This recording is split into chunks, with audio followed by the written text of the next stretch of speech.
Welcome to the Smart Nonsense Podcast, where we talk about smart nonsense. Season 9 to new beginnings. Welcome back. I think by the time this comes out, we're actually going to be caught up to present day. Oh yeah. Today is January 30th. I think we have present day scheduled to catch up on like February 3rd. Well, no, wait. We might got to stop recording these a little bit if we really want to catch up. No, well, my point was we got to go more often because you're a mess. You don't know how to podcast anymore, and I got a lot of stale FOD. So I don't know if I can be an actor for all of this, but I got stuff back to Rica, and by Rica I mean Costa Rica. Well, let's go there. The reason I'm a mess is because I got a little code. I got a little. I snuffleupagus. Dude, who came up with that name? Is that like a character from something? I think it's a Sesame Street character. Oh yeah, we'll roll it. Sesame Street, dude. Talk about a tune we should watch. Yeah, a little elephant guy. Now we're not gonna roll it. But before we get into and fly to economy class Costa Rica, I think you wanted to tell me something about Bruno Mars and Lady Gaga, or because I came in the green room and you were just listening to Bruno Mars. No, dude, the AdSense. We're gonna get straight. All right, I just connected the bank accounts. You're gonna have to stop eating Chipotle. That's a joke because I don't make any money off my channel, but it contributes to the commune. $150 last month. Yeah, thanks. I don't know, dude. I know that Bruno's been your idol for a long time. Longest time. And I don't mean to make this a Bruno podcast because I might spiral my dad into this sumo wrestler or WWE wrestler named Bruno. But no, I just like him, dude. I like him. He hits everything. Just came out with the Red Pussy song. If we want to get monetized, that juicy and wet. Yeah. Fuck. Well, I don't. Yeah, demonetized. That's not even Bruno. Bruno and Sexy Red. I had a friend over the weekend who was saying, he was like, Bruno's washed up. Wait, what was he saying? He was like, Bruno's washed up and he's doing these collabs with like Lady Gaga, Rose, Sexy Red to kind of like latch on to their relevance, their popularity. I'm like, dude. He's playing his own game. Dude, let's pause right here. Bruno Pod Part 2. I'm like, the residual. Let's just think about streams. Bruno Mars versus Sexy Red. You're telling me Sexy Red is being streamed more than the residuals of Uptown Funk Bruno Mars, world pop star phenom? Well, that's just an objective fact. It's an objective fact because I just saw a tweet yesterday. She's got 32 million monthly listeners. That's kind of a lot. I don't know. All right, go to Bruno Pop. Hold on, I gotta click through a couple things. I'll wait. So we're working with 32 million. Bruno Mars artist has 150 million. Oh, is that a snuffleupagus? What is that? Snuffleupagus, dude. I saw a tweet. It was funny. So we were arguing about that over the weekend, and then I was like, dude, Uptown Funk alone, but whatever. What the fuck? Bruno Mars was the first artist on Spotify to ever hit that number. He's literally the most streamed artist on the planet. Oh yeah? Yeah. So, I didn't even think it was that big of a deal. Like I just didn't. I'm just not big in the music game. It's not even that, dude. It's like he's like Mr. Beast for music. He's just like all age groups. Everybody listens to Bruno Mars. Yeah. Uptown Funk, Treasure, Just the Way You Are, whatever. Sexy Red, for instance, like she's niche. Like I didn't even know who she was until before the Bruno song. But she might be super, super duper popular for 20-year-olds. But I'm like, my parents don't know who she is. To guess what her niche is. Fat, juicy, and wet. Yeah. And that's important. Yeah, so that was cool, dude. Just seeing him just take over every genre known to man and maybe inventing some more in the process. It's a beautiful thing to see. What you been up to in the content closet? Well, I might have found purpose again. We'll see how long it lasts. But well, there's been a battle, okay, between, was it two wolves? No, it's like one wolf. One wolf is like, you should do content because content uh is gonna make people trust you, like you, and then anything's possible. Just infinite optionality if people like you and trust you. The other wolf is saying, you suck at content. Don't do content. It's a treadmill that you don't want to be on. You're only doing it so that you can get exposure to people and maybe get invited to cool things, then maybe find your wife in that way. Singular purpose sort of guy. But fuck, I lost it and I spiraled myself there. So two wolves. The other wolf is basically like, yo, like content's like the other way to be liked by people and just be like cool and do cool things is start the next Duolingo, which I think we have within our grasp. And that's a game that currently is a lot more exciting to me to play versus content. Right. But then I don't yesterday, know why that is. Right. Yesterday, that I think was interesting is we were kind of everyone on our team was listening to the new Mr. Beast on Colin and Samir, which, by the way, is just like my favorite thing ever. That they have this like collaboration where Mr. Beast a couple times a year just like comes on Colin and Samir and spills everything. Yeah. But Mr. Beast was just talking a lot about all of these other things he's doing and how, oh, is it a hub and spoke? It might be a hub and spoke, but he's just talking about like nothing else happens or is possible unless his main channel is alive and well. It's just like everything he does stems from there. Which just had me thinking about the two wolves within. Oh, yeah. Fuck, yeah. No, those wolves are. Well, what are your? Do you have wolves? What are your wolves? No, I don't really have wolves. Oh, I just think we're really good at making content. Obviously. Oh. Well, I don't mean to tie a bunch of our words, a bunch of our things we watch into each other, videos. One, I used to like the pod when we talk about things that we're consuming, so it's kind of nice that we're doing that. Alex Hormozy video about like people titled like it was basically like don't build a software company. Yeah, yeah, like or why your software company sucks. Yeah, and the point is everyone's like, oh, software's awesome because you get these big multiples and you can be $1 billion companies and scalable, etc.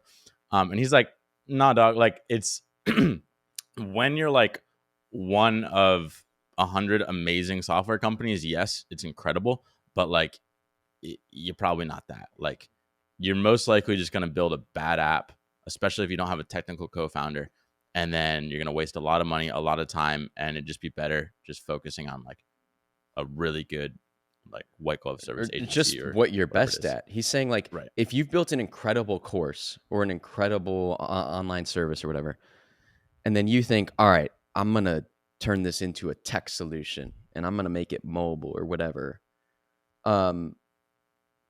He's like, just don't do that.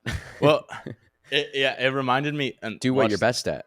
Weaving another thing into this. When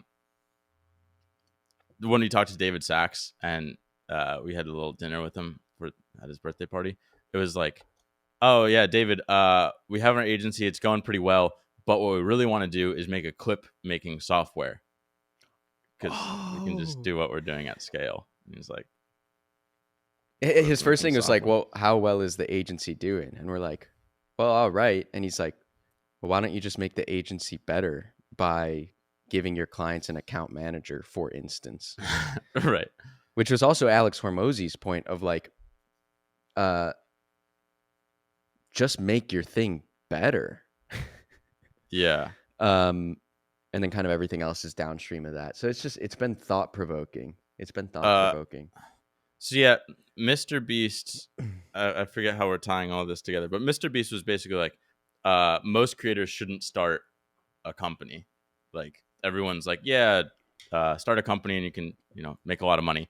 But he's like, nah, you could actually just make a lot more money and have a lot fewer headaches if you just did brand deals with companies that are already working. You don't have to build that company. Just like, it's so profitable, you can just take some of their You advertising get money. their cash, you take no risk, and then you can just take that cash and focus on making your videos better.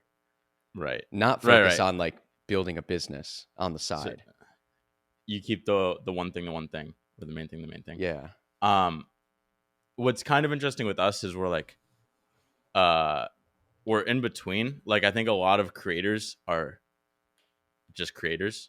Like, we kind of like, I don't know, we study things and like care about business and stuff. So yeah, like we're in this weird in between of we could do both probably really well. That's kind of why I'm like, maybe I'm just more of a business like 0 to 1 idea guy It's than actual entirely like possible. content guy. Like, we're absolutely entrepreneurs first, I Right. think.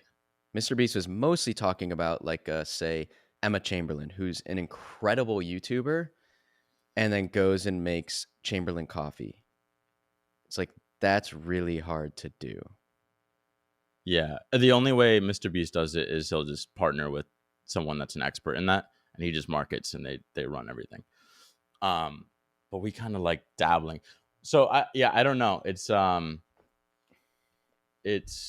kind of funky. Let me see. Hormones. Okay. So where it's interesting right now with us, because we're making this game, is like pretty much like Y Combinator. Everyone's like, hey, don't build a software company unless you have a technical co-founder. Like, they should be half of your co-founders. And we effectively have like 3 or 4 co-founders. None of us are technical. And we just have like one Filipino person that we just met that's trying to build this app by himself. And we think it's going to be Duolingo. And it's like, and you're having one dude by himself build it. And then at the same time, it's like, well, that's not even the thing that we're good at. And any, like, it's a totally unexplored, like, we don't know anything about anything. Building an app, like managing developers, UI, like, UX. it's just totally uncharted. I think my original point was like, hey, we don't need money, so like let's just fucking go for the moonshot. But I think what we're coming around to is this like intermediate thing of building an awesome course, which is what we're the best in the world at, and that fits into the app. But it's sort of this like, we have this diagram of like, you're trying to build a car. Well, you first start with the unicycle, then go to a bike, then go to a cart, and then you go to a car, or whatever the actual thing is. So like, we were just trying to go for the car basically, and we're like, oh, maybe we just have the bike is the world's best SAT course, which is like 2 times better than anything that's out there at least. But then when you couple that, and that could make a lot of money, that then funds, finding co-founders, actually Right. It's like doing stuff without raising. money, or at least like on the content side, the Mr. Beast side, it's like brand, trust, personality. Like, we can go and kind of talk to anybody now and point to our YouTube channels and be like, this is us. Like, do you want to work together? And it's just an immediate like, oh, I see exactly what they're doing. They're doing it out in public and they get tons of views. So they put their money where their mouth is. They know what they're talking about. I think the Well, same thing kind of happens. If say you're the biggest SAT YouTube course and you have an incredible course making money, you can kind of just like Mr. Beast just went and picked out like the RX bars, I don't know, COO at the time to lead up Feastables. yeah, And that's because he's Mr. Beast on YouTube. So it kind of yeah. gets you access. Well, one thing is like, why wouldn't we just right now use our channels, meaning like yours plus probably future admit, to find some technical person that cares about learning an SAT and they want to build this. You just have them come in early. I think originally it's just because like, oh, we probably don't need them. Let's get the MVP out. We can fund that ourselves, and then maybe give up less of the company to someone that comes in later. One consequence is like, I think when you're on the ground floor of something, you have more ownership of it, and you kind of like build it together. Versus like, now we're gonna have someone that comes into our already built app and is less like a founder, more like just a hired CTO. So it's just interesting seeing the approach. I don't know if ours is the right one, but it's kind of the one we're on. I And think it's what's cool really is like I think it's one of those like if nothing else, you're learning skills along the way. It's yeah. like dive into this thing. This is completely uncharted territory, learning a ton along the way. I think it's really fun. It's like creating something from scratch, which I feel like we haven't done in a while. Like clips we made years ago, and then like cracking the viral code was 2 years ago now. So everything we haven't like done a 0 to 1. I don't know what our last 0 to 1 was. Anything? Like we Uh haven't done a 0 to 1 in years. Or none come to mind. This is like I guess the cartoon we kind of started with. yeah. Um, spent 2 weeks just watching SpongeBob videos mostly, but like we kind of built out a world. But it feels like that cartoon vibe, just doing it with the app. Um, versus like right now, like with the what you're doing right now with our YouTube stuff is like 1 to 10, Right. and in my head, uh, well, fuck, I don't want to unpack too much right now, but I'm like, uh, well, we don't really have a good person because Jack's busy, but like you shouldn't be doing the 1 to 10. Like you're basically building systems around our top animators, and like that's not really our superpower. It's like, hey, we already cracked this system. You just figure out how to scale it. You have a scaler come in. Yeah. We are not the scalers. So it would be, I think it'd be really fun to do more 0 to 1, but uh, you're the scaler right Well, now, yeah, which I the don't same think is thing your happened. superpower. The same thing was happening at Clipped where it's like, I mean, someone's got to do it, right? If I don't do it, content goes to zero. But I agree. Like, I think in content, you need like the creative and you need like the business person. And I'm trying to be both. Yeah, Like I know for in Johnny Harris's case, Johnny just focuses on making the best journalism, the best videos they can possibly make, and his wife handles everything on the business side. right. Um, yeah, Which, yeah, I don't know if like right now your your main report is our like lead animator, and that's the only person you talk to. But should it instead be uh like a Declan or a Reese or like some like totally. Americans we know, versus yeah, like you shouldn't be in I think it should be. animation. Yeah, I think it's more like a producer, and that Yeah. producer is a mini me or mini you. Um. Yeah, I don't know. I hadn't really thought about the scalar thing, like you being in the 1 to 10 role, which just I don't think is our sweet spot. Also just a lot less fun. Uh, I mean, you kind of have fun being busy at anything, but like I think it's extra Oh, fun creating oh, stuff from dude, I got scratch. snotty all over myself. You're not telling Uh, me? I got 240p and I'm 10 feet away from the laptop. I can't see shit. um, no, it's still fun, and I think maybe if the wolves kind of sorted out internally, uh, like Oh, you would. I think what's fun, it's like okay, this morning, this is kind of content adjacent. If I'm a content guy or whatever, Declan had written a viral script for Future Admit, the SAT shorts. It's really good, but then it was very fun for me to go in and just like little jigsaw puzzle guy punch things up. And I'm like, oh, this thing that Declan was doing, very funny. I'm like, how can I dial that up? And I have a lot of fun. I have a lot of fun doing that, but I'm a simple guy. I'm a really simple guy. uh, yeah. I don't necessarily like the dialing up. It's like okay, dude, dial. I think it's like we just need like the right hand man that kind of like lives with you, like what Mr. Beast does. They just live with you and they absorb everything, and they're just responsible for everything. Um, and so you, yeah, you like work with them. Like Yeah, they and should understand everything. Like I there's no didn't know need for about you to that guy actually be. until I saw in Beast Games. I think his name's Tyler Kronk something. But he's like the head creative at Mr. Beast. Yeah. We'll get there, Pop. Um.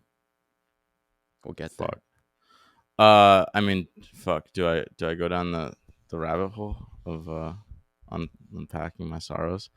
Probably No, not. no, the wolves, dude. You let them fight it out. Uh. Uh. Well, I think.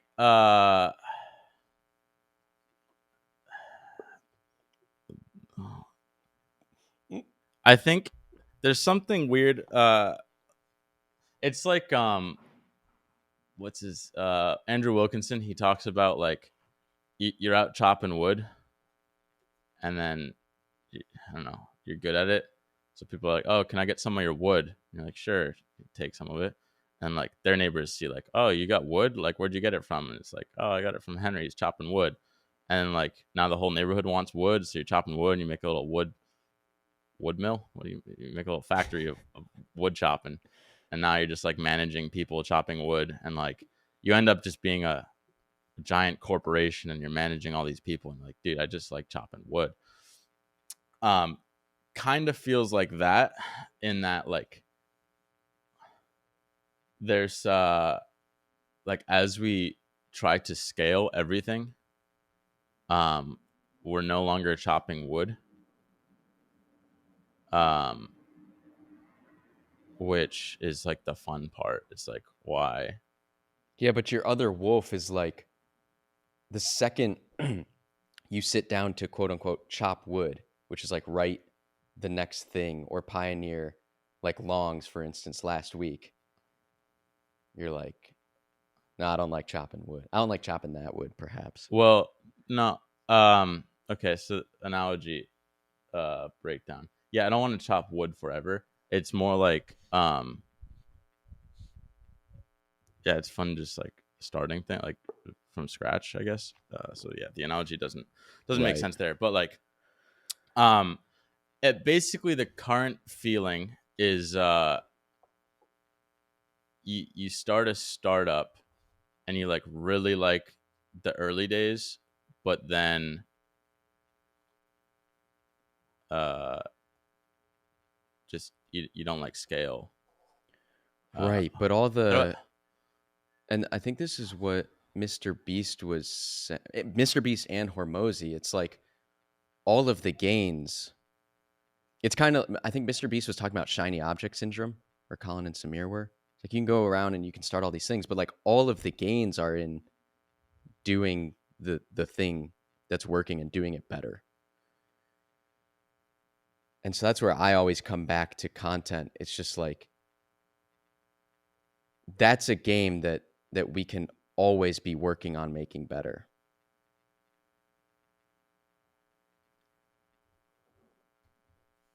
But uh it's a different beast.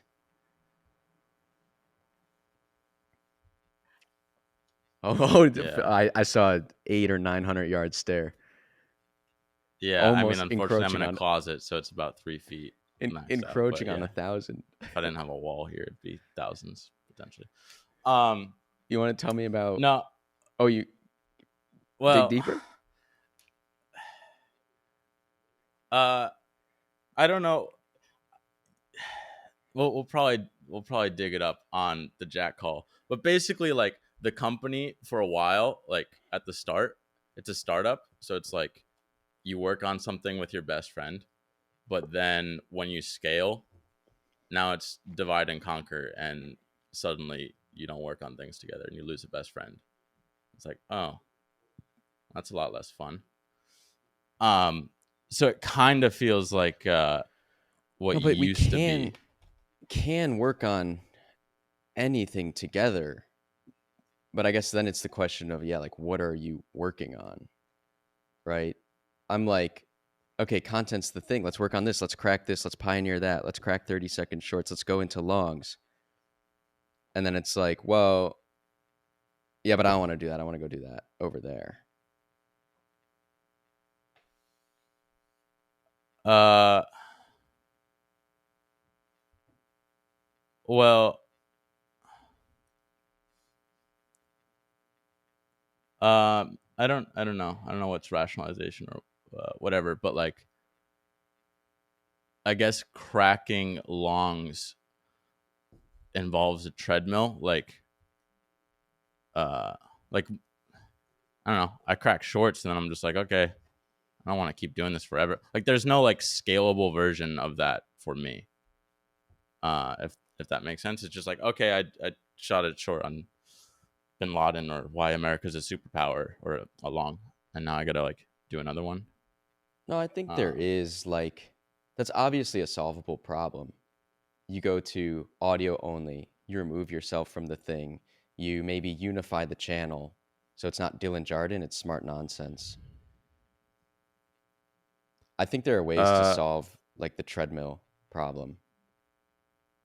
but then, uh, but then when you think about it, it makes more sense for me to work on the the app or something. Uh, I don't know. This is why we Oh, needed really, our third really party dug a deep hole. moderator. Tomorrow. Well, the point is, I think it's just a unexpected consequence of trying to be ambitious and scale things. Is like what used to be you and me working on problems together is now you, me, Declan, Reese, Edsel, Jack, Sam, uh, Dan, Kerner. It's just like 10 people, and she's like, But someone's got to talk to all those people. that means you don't Yeah. have to, we don't have to physically do everything anymore, right? And this thing over Yeah. there can prosper because somebody else owns it. There's that really good, we should listen to that Marquez Brownlee talks about like the octopus.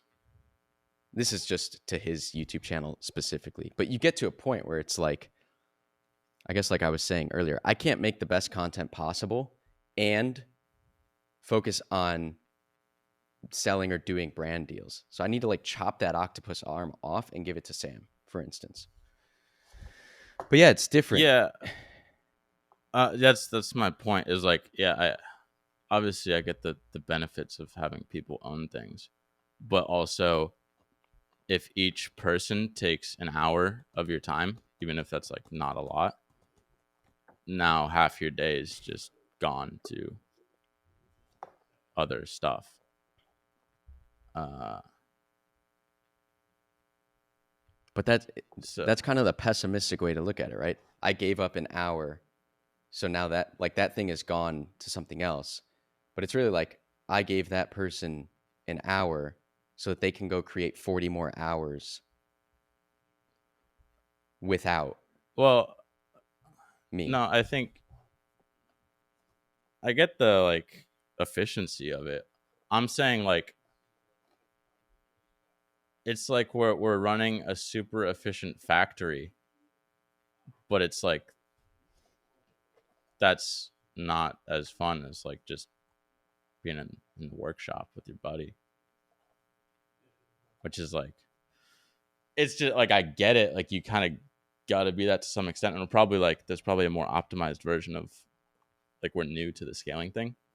It's just I don't Yeah, I know. We think went it's from hanging out like 8 hours a day on problems to like hanging out 1 hour a day. That's just like something. right. We were also making 90 grand a month, burning 130 and like 2 or 300 grand in debt, right? I know. Well, I know that's your point every time, but it's like No, I doesn't guess my mean one point is caused like, the other. no, but my point is like that we couldn't continue doing that. We are in a better place today. But I think like the point of hiring your brother Jack, for example, like at least in my head, I don't know whose head, but like in my head at least, it's like, oh, Jack comes in, so then we can just work on more creative, fun projects together. when what's really happened is Jack comes in and then we start hiring all these other people, and then Right, but the we work creative on fund stuff project less. was Smart Nonsense is working, and you're like, that's working now. I want to go do something else. Like I'm still doing the creative fun stuff on Smart Nonsense. But you're in like the scaling. You're like scaling stuff. Yeah. Uh, But again, like someone, at least right now, someone's got to. If not, yeah, that goes to zero. yeah, and maybe it changes. Uh,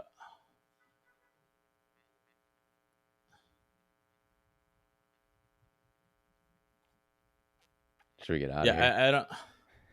No, I mean, I have thoughts. The point, yeah, it's probably largely like a me problem and not like wanting to work on the same stuff at the same time as you and like changing frequently. But yeah, some I don't know. Maybe it's if you had like an in-person office. I don't know. I don't know how things change, but it's just a weird feeling of like unexpected, like almost feel like catfished by scale. Hmm. Uh, I like agree. I have fun working with Krishna, but like I talk to Krishna more than you now. I'm like that's it's not what I signed up for. Right. Uh, but yeah, that's a me problem of like working on a different project than you. Uh, I think that's I think that's part of it. I do also think a big part of it is the growing pain, the growing pains of yeah, going from that chapter of like we're on the sleeping on the floor, cranking, starting something from scratch, got all this pressure to make it work to scale. I guess uh my take is like when you read Derek Sivers' thing and he's like a company can be anything you want. In my head, I'm like it's not inevitable that it can't always feel like fun, scrappy early days. So anytime it doesn't feel like that, that's some failure on my part or our part or whatever. Um, Yeah, yeah, and maybe it's just I think a big part of it is uh yeah, I don't know if it's probably that distinction between like 0 to 1 or 1 to 10 and like that kind of shiny object or I think we think a lot about opportunity cost. But like think back to 6 months or a year ago. You're like, I want Jack to come into Clip because I was managing Clipped at the time. I want Jack to come into Clipped so all Henry and I can do all day long is think about smart nonsense and make the best content possible. And it's like that's where I am now. And I then don't know if it was necessarily make the best content possible, like Smart Nonsense is a brand, which I feel like is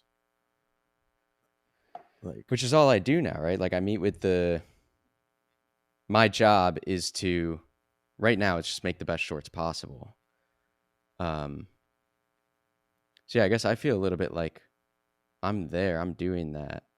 You've gone on well, to do Duolingo Brain Blast, which is fine. somewhere I don't know when it started happening, but it was in my head. I attribute it to like a year ago of like once Jack comes in, we started using divide and conquer a lot, which I just don't remember us saying. Uh, which is like a good way to build an empire, but like it's not a very fun way. I guess like the stuff I'm working on now, it's cool, especially when I'm busy. Like I think now I'm actually excited about the game, so it's like I'm fine with it. But like my laughter per day has gone down like 10x, which is like probably reflects in half the podcast why I'm like a downer half the time. But yeah, Yeah, let's yeah, I figure don't it know out the with Jack solution. tomorrow. Just I think it'll feelings. be But helpful. yeah, and maybe some.